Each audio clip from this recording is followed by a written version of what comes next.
নমস্কার বন্ধুরা।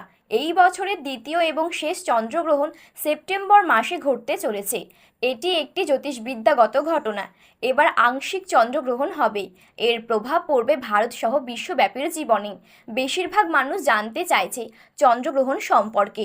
কবে হবে এই গ্রহণ, তার সময় কি হবে, এটি কোথা থেকে দেখা যাবে এবং কোন সময় হবে, এটির প্রভাব কি হবে জানতে চাইছেন মানুষ।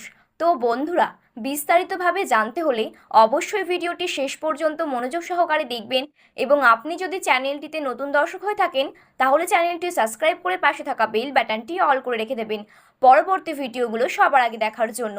তাহলে চলুন বন্ধুরা, আজকের গ্রহণ সম্পর্কিত ভিডিওটি শুরু করা যাক। নিজের কক্ষপথে আবর্তন এবং পরিক্রমণের সময় সূর্য, চাঁদ এবং পৃথিবী যখন একই সরল রেখায় চলে আসে তখন সূর্য এবং চন্দ্রগ্রহণ হয়। ধর্মীয় বিশ্বাস অনুসারে রাহু যখন চন্দ্রকে গিলে ফেলে তখন একটি গ্রহণ ঘটে। এটি একটি অশুভ ঘটনা বলে মনে করা হয়। গর্ভবতী মহিলাদের গর্ভে বেড়ে ওঠা সন্তানদের জন্য এটি অন্তত বিপজ্জনক বলে মনে করা হয়। এর কারণ হলো গ্রহণকালে গর্ভবতী মহিলারা যা কিছু করেন তার প্রভাব সরাসরি সন্তানের ওপর পড়ে। এই কারণে সূতক সময় শুরু হলেই গর্ভবতী মহিলাদের ঘুম ও খাওয়া নিষেধ করা হয়। তাহলে আসুন বন্ধুরা, জেনে নিই এই বছরের শেষ চন্দ্রগ্রহণ কী বারে এবং কোন সময়ে হবে। এই বছরের দ্বিতীয় এবং শেষ চন্দ্রগ্রহণ 18 সেপ্টেম্বর বুধবারে হবে। এটি একটি প্রেনেম্বাল গ্রহণ যা ভাদ্রপদ মাসের পূর্ণিমা তিথিতে ঘটবে। 18 সেপ্টেম্বর সন্ধ্যা 6:11 চন্দ্রগ্রহণ শুরু হবে এবং এটি চলবে রাত 10:17 পর্যন্ত, অর্থাৎ প্রায় 4 ঘন্টা। তবে বিভিন্ন দেশে এর সময় পরিবর্তিত হবে। ভারতে কি দেখা যাবে চন্দ্রগ্রহণ, এবার আমরা তা জেনে নেব। বিশ্বের কোথাও এই গ্রহণ দৃশ্যমান হবে 17 সেপ্টেম্বর, আবার কোনো কোনো অংশে দেখা যাবে 18 সেপ্টেম্বর।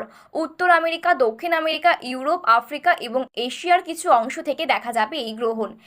এটি একটি প্রেনেম্বাল চন্দ্রগ্রহণ হবে যা ভারত থেকে দেখা যাবে না, তবে এটি আর্কটিক, ইউরোপ, উত্তর দক্ষিণ আমেরিকা, আফ্রিকা, আটলান্টিক মহাসাগর, আর্জেন্টিকা এবং ভারত মহাসাগর থেকে দেখা যাবে। যদিও ধর্মীয় এবং গ্রহের দৃষ্টিকোণ থেকে দেখা যায়, তবে এটি সমস্ত রাশিচক্র এবং নক্ষত্রকে প্রভাবিত করবে। তো বন্ধুরা, এবার আমরা জেনে নেব সূতক সময় কখন থেকে শুরু হবে। সূতক কাল চন্দ্রগ্রহণ শুরু হওয়ার প্রায় 9 ঘন্টা আগেই ঘটে। একইভাবে সূতক সময় বসানো হবে 17 সেপ্টেম্বর রাতে। এই সময় মন্দিরের দরজা বন্ধ থাকে।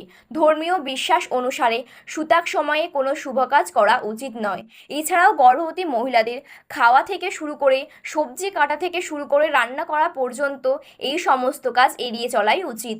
তবে যেসব স্থানে চন্দ্রগ্রহণ দেখা যাবে সেখানে সূতক কালের প্রভাব থাকতে পারে। ভারতে চন্দ্রগ্রহণ দেখা যাবে না, এমন পরিস্থিতিতে এর কোনো প্রভাব পড়বে না। তো বন্ধুরা, এই ছিল আজকের চন্দ্রগ্রহণ সম্পর্কিত আপডেট। ভিডিওটি ভালো লাগলে একটি লাইক করবেন এবং আপনি যদি চ্যানেলটিতে নতুন দর্শক হয়ে থাকেন তাহলে চ্যানেলটি সাবস্ক্রাইব করে পাশে থাকা বেল বাটনটি অল করে রেখে দেবেন।